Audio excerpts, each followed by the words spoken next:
Bang! UFC Winnipeg is over. Great fights overall. Awesome night. I think there was some questionable decisions, but we'll get straight into the fights. For the first fight, John Giannis knocked out Jamie Siraj, the hometown fighter.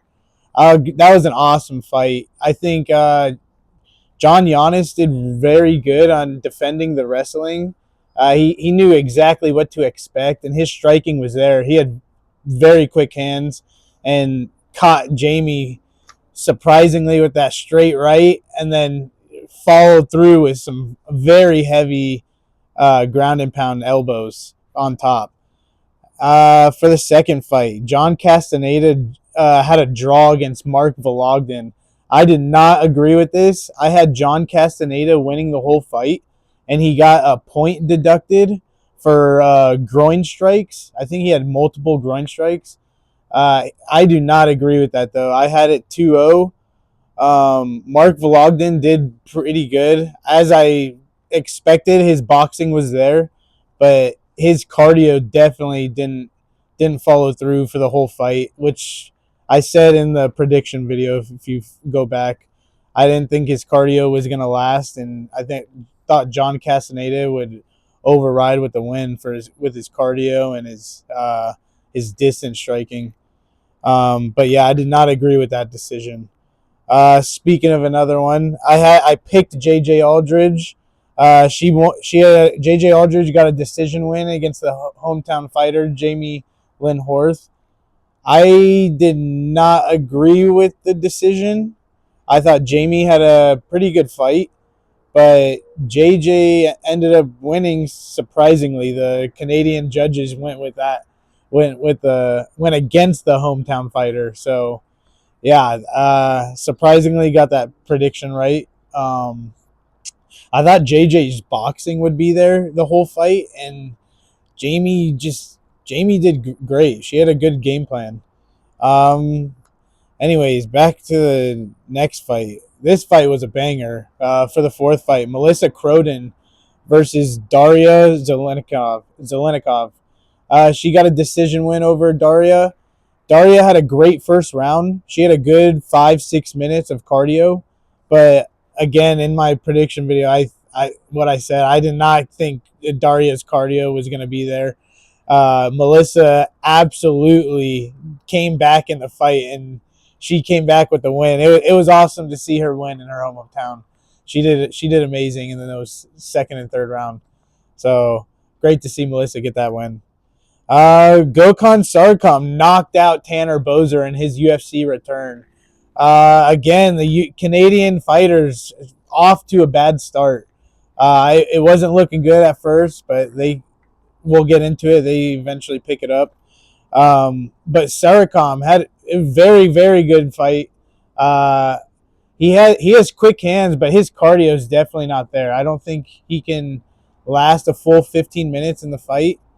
It could have been UFC jitters. I'm not sure, but he got the knockout dub against Tanner. So I think overall good win, especially to get it in the opponent's hometown.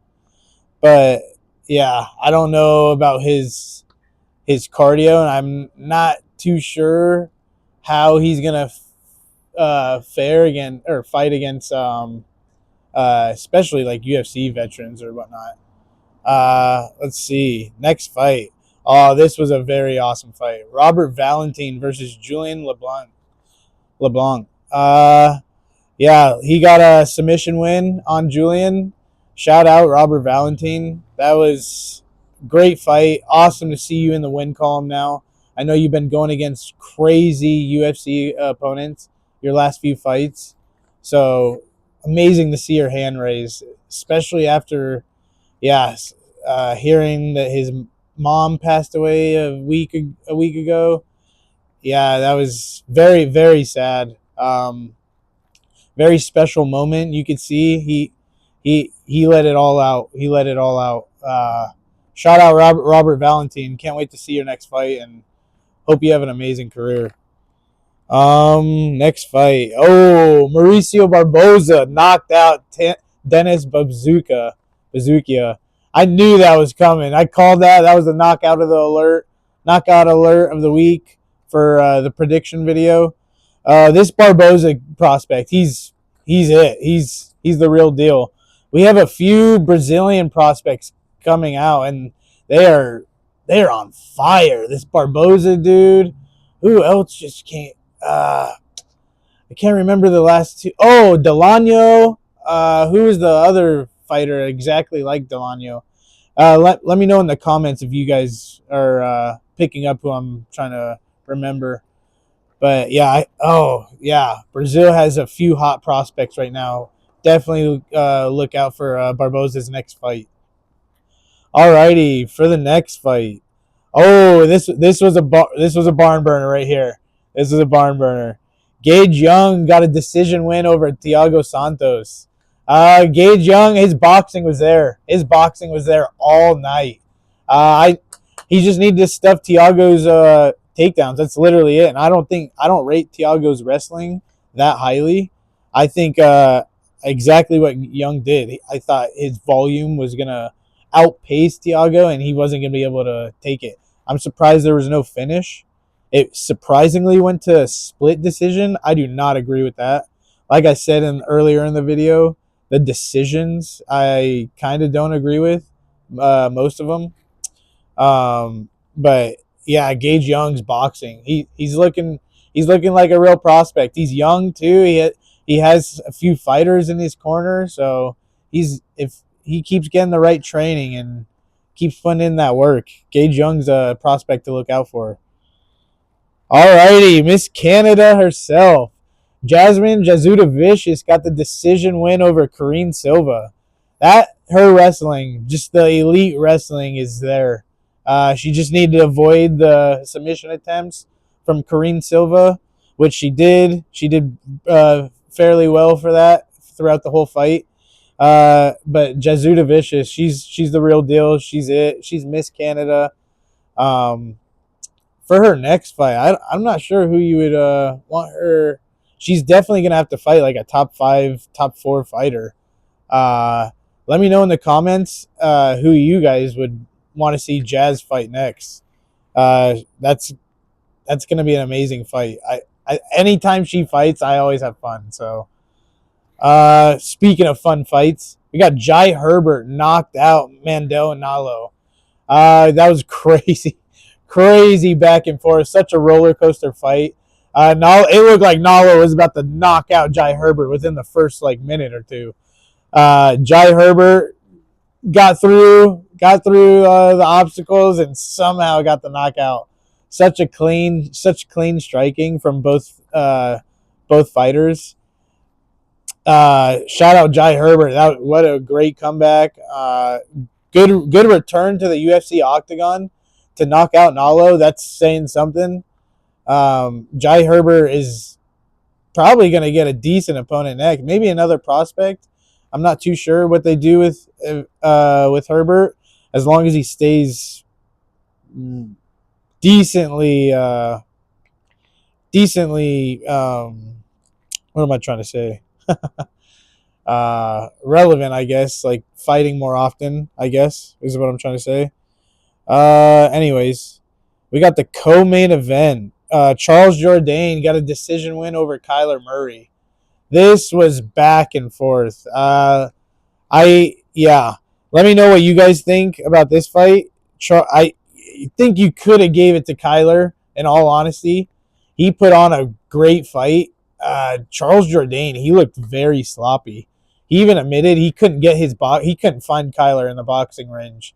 He kept jumping. He used the explosive knees all the time, and he just was not there with him all night. Kyler's wrestling he was getting Charles down, and even if he wasn't getting Charles down, he was controlling him against the fence. So, I don't know. I almost can lean. You could give that to Kyler. His reaction, too, after the fight, he was pretty devastated to hear it. I think that marks Kyler 0-3 in his last 3 fights, so he's on a little skid. So I don't think they drop him. He's definitely too talented to get dropped by the UFC, and he's young still. So probably give him another young fighter, maybe test out see if Kyler's actually still wanting to fight. Um, you never know with these fighters outside of the octagon. So, uh, yeah, I I feel bad for Kyler. Shout out Kyler. I think he had a great fight. Charles too, good fight, but not the best win in my opinion. Yeah. Alrighty, right off to the main event. We fired through these. Mike Malott knocks out Gilbert Burns and retires him. Wow, wow, wow! What a surprise! I not really the finish. I mean, like I said in the prediction video, I was leaning Mike Malott the whole week and kind of flipped on Gilbert Burns later in the week. Mostly like late, like close up to making that video. But the surprise is him retiring. I did not see that coming. I get he's 0-5. He's 0-5, 0-6 in his last few fights. Uh, Once I saw his kids and his whole family were there, I started to get a feeling. You saw them in the crowd right before the fight. You saw them as round 2 is going, and I was like, are they hinting at Gilbert Burns possibly retiring? Are we going to see the UFC without Gilbert Burns? I mean, it's an end of an era for a few fighters. It's crazy to see these fighters walk, but shout out Gilbert Burns. Such an amazing career. We literally just had a retire.